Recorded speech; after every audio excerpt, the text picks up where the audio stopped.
नजरीन, जब बंदा इश्क में अंधा हो जाता है तो इंसान को समझ नहीं लगती कि अब मैं क्या करूं और क्या ना करूं। और दूसरी बात नाजरीन, कभी भी किसी के पीछे लग के अपने घर को खराब ना करें, अपने बच्चों को, बीवी को या अपने शोहर को कभी भी ना छोड़ें। आज की कहानी भी कुछ इस तरह की है जिसमें आशिकों के लिए बहुत बड़ा सबक है। जो भी इस वीडियो से सबक हासिल करना चाहता है वो इस वीडियो को लाजमी देखे। तो नाजरीन ग्रामी, चले जाके वीडियो को शुरू करते हैं। नाजरीन, महाराष्ट्र का इलाका होता है सिंधुदुर्ग जिला। यहाँ पे एक बड़ गाँव होता है। नाजरीन ग्रामी, साल होता है 2017 का। यहाँ पे एक बंदा रहता है जिसका नाम होता है विजय कुमार। उसकी एक बीवी होती है जिसका नाम होता है जय लक्ष्मी, और उसका एक 18 साल का बेटा होता है। नाजरीन, ये जो बंदा होता है विजय कुमार, ये एक कॉलेज में प्रोफेसर लगा होता है। नाजरीन, कॉलेज से वापस आने के बाद ये अपने घर में डफ वगैरह बजाता है और गाने बजाने का काम भी करता है। यूं इसको शादियों के प्रोग्राम भी मिलते रहते हैं और इलाके में इसकी काफी ज्यादा इज्जत होती है। लोग इसे काफी ज्यादा इज्जत की नजर से देखते हैं, इसलिए ये काफी ज्यादा मसरूफ बंदा होता है और इस वजह से ये अपने बीवी और बच्चों को टाइम भी नहीं दे पाता। तो नाजरीन, अब होता क्या है कि ऐसे ही 7 नवंबर 2017 का दिन होता है कि ये बंदा अपने घर आता है। घर आने के बाद शाम को इसका दरवाजा खटकता है, ये बाहर जाता है और वापस ही नहीं आता। इसकी बीवी एक रात पूरा इसका इंतजार करती है, अपने रिश्तेदारों को बताती है, इसके घर वाले बाकी बहन भाइयों को बताती है, पूरे गाँव में इसका पता करते हैं, लेकिन ये कहीं से भी नहीं मिलता। अगले दिन इसका जो बेटा होता है 18 साल का, वो अपने गाँव के बड़े लोगों को साथ लेता है और थाना पर भरी इलाके में जाता है। वहां पे जाके FIR दर्ज करवाता है कि ऐसे मेरा बाप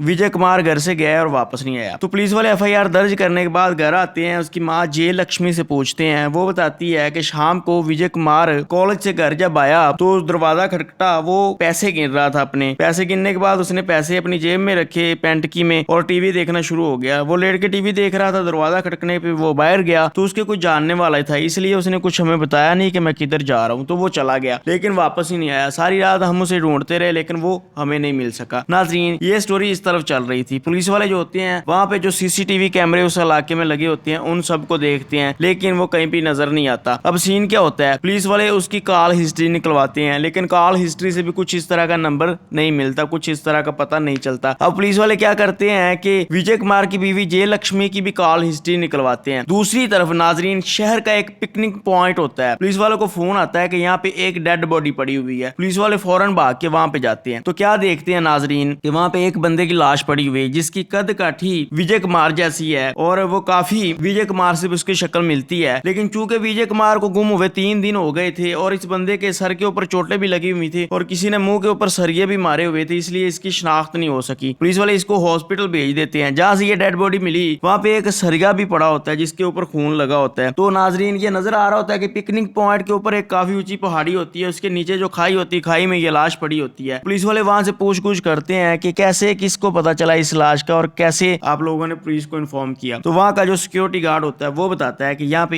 एक बंदा जो था यहाँ पे पिकनिक पॉइंट में आया हुआ था अपनी लवर के साथ। उसने इस ग्रिल के ऊपर खून लगा देखा, तो उसने जो पास दुकान वाला था उस दुकानदार को बताया। दुकानदार ने जब देखा कि खून लगा हुआ है और उसे भी कुछ अजीब लगा तो उसने सिक्योरिटी गार्ड को बुलाया। सिक्योरिटी गार्ड आया तो उसने जब देखा कि खून लगा हुआ है तो उसने करीब जाके नीचे खाई में देखा तो उसे लगा जैसे किसी चीज में कुछ चीज लपेटी हुई है। तो उसने पुलिस को कॉल किया। पुलिस आई तो देखा कि नीचे एक बिस्तर है, बिस्तर के अंदर एक डेड बॉडी लपेटी हुई है और पास एक सरिया भी पड़ा हुआ है। तो पुलिस वाले अब मंगवाते हैं जय लक्ष्मी को कि ये देखो ये विजय कुमार की डेड बॉडी है। तो वो पहचानने से इनकार कर देती, कहती ये मुझे उसकी नहीं लग रही। पुलिस वाले उसको एक बिस्तर दिखाते हैं जिसमें उसकी डेड बॉडी मिली थी, तो वो कहती ये मेरे घर का बिस्तर नहीं था। नाजरीन, चूंकि 7 नवंबर को ये गायब हुआ था, 11 नवंबर को ये डेड बॉडी मिली, लेकिन पुलिस वाले इसको हॉस्पिटल भेज देते हैं DNA रिपोर्ट के लिए और दूसरी तरफ ये जांच ऐसे ही रखते हैं और ये सोचते हैं कि ये विजय कुमार की ही डेड बॉडी है। उसकी डेड बॉडी मान के ही ये अपनी जांच करना शुरू कर देते हैं। तो नाजरीन, अब पुलिस वाले क्या करते हैं कि उसकी माँ जय लक्ष्मी जो होती है विजय कुमार की बीवी, उसकी वो कॉल हिस्ट्री निकलवा रहे थे। जब उसकी कॉल हिस्ट्री निकलवाते हैं तो वहां पे एक बंदे का नाम आता है जिसका नाम होता है सुरेश,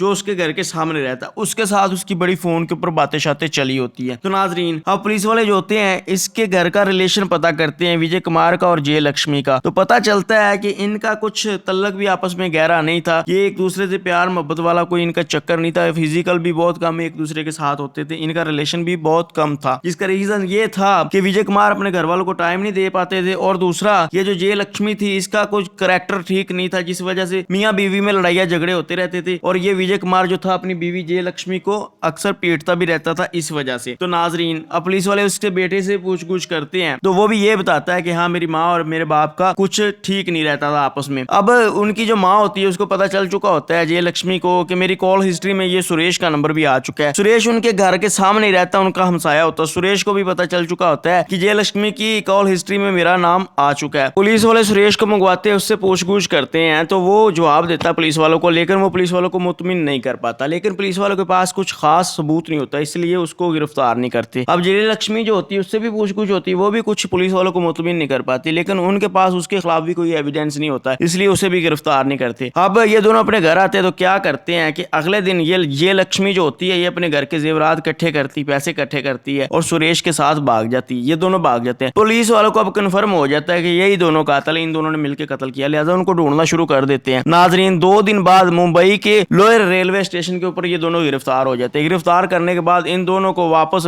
थाना पर बरी लाया जाता है। वहां पे लाने के बाद इनसे पूछगूछ की जाती है। पहले तो ये नहीं मानते कि हमने कत्ल नहीं किया, लेकिन जब पुलिस वाले सख्ती से इनसे पूछगूछ करते हैं तो ये टूट जाते हैं। पुलिस वाले पूछते हैं कि क्यों मारा और क्या वजह थी और कैसे मारा, पूरी स्टोरी हमको बताओ। तो वो स्टोरी सुनाते हैं। सीन कुछ यूं होता है कि ये जो विजय कुमार होता है इसकी तो अपनी बीवी से ठीक बनती नहीं, लेकिन जो इनके सामने घर में सुरेश रहता है ये खुद भी शादीशुदा होता है और इसका एक बड़ा भाई होता है वो भी शादीशुदा होता है। बड़े भाई के हाँ बच्चे भी होते हैं, इसके खुद के भी 2 बच्चे होते हैं, इसकी बीवी भी होती है। इन दोनों भाइयों को इकट्ठे रह रहे होते हैं और इनका माँ बाप भी इनके साथ होता है। तो नाजरीन, सुरेश जो होता है जब भी इस जय लक्ष्मी को देखता है तो उसके ऊपर हवस सवार हो जाती है, वो खुद के ऊपर कंट्रोल नहीं कर पाता। हालांकि उसके घर में खुद की अपनी भी बीवी होती है, लेकिन वो जय लक्ष्मी के ही पीछे पड़ा रहता है, वो इसको बड़ी पसंद आ रही होती है। अब वो सोचता है कि ये सब कुछ मैं किस तरह करूं, कैसे जय लक्ष्मी के करीब जाऊं। तो वो क्या करता है कि वो विजय कुमार से दोस्ती करता है। दोस्ती करने के बाद उनके घर उसका आना जाना हो जाता है और आस्ता आस्ता वो भाभी कहना शुरू कर देता है जय लक्ष्मी को, और भाभी कहता कहता उससे मजाक करने शुरू कर देता है, उसके करीब हो रहा होता है। यूं जय लक्ष्मी भी आहिस्ता आहिस्ता उसके करीब होना शुरू हो जाती है। यूं इन दोनों की दोस्ती हो जाती है। दोस्ती के बाद नंबर एक दूसरे के साथ चेंज होते हैं, फोन के ऊपर बात होती है। बात होने के बाद ये दोस्ती इनकी बढ़ना शुरू हो जाती है। यूं ये दोस्ती प्यार मोहब्बत में बदल जाती है। अब होता कुछ यूं है कि ये विजय कुमार जो होता है कॉलेज जाता है, कॉलेज के बाद वापस आने के लिए गाने बजाने चला जाता है। जब भी ये घर से बाहर होता है ये जय लक्ष्मी जो होती है सुरेश को मंगवा लेती है, और सुरेश भी इस चीज को ही ढूंढता रहता है कि कब ये घर से बाहर जाए। सुरेश जय लक्ष्मी के इश्क में इतना अंधा होता है कि अपनी बीवी और बच्चों को भी बुलाना शुरू कर देता है। बीवी और बच्चों के साथ जाके मिलता भी नहीं, अच्छा सलूक भी नहीं करता, घर जाता है जाके सो जाता है, अगले दिन उठता है जय लक्ष्मी के पास चला जाता है। इसका सीन कुछ यूं चल रहा होता है। तो ये अहले इलाका जो होते हैं ये नोटिस करना शुरू कर देते हैं कि ये विजय कुमार जब घर से बाहर जाता है तो ये जो सुरेश होता है इनके घर चला जाता है। ये मोहल्ले वाले जो होते हैं ये विजय कुमार को बता देते हैं कि ऐसे तुम्हारी गैर मौजूदगी में तुम्हारी बीवी जो है ये सुरेश को अपने घर मंगवा लेती है। तो अब विजय कुमार जो होता है अपनी बीवी के ऊपर सख्ती करता है, उसको पीट भी डालते हैं 1-2 दफा। तो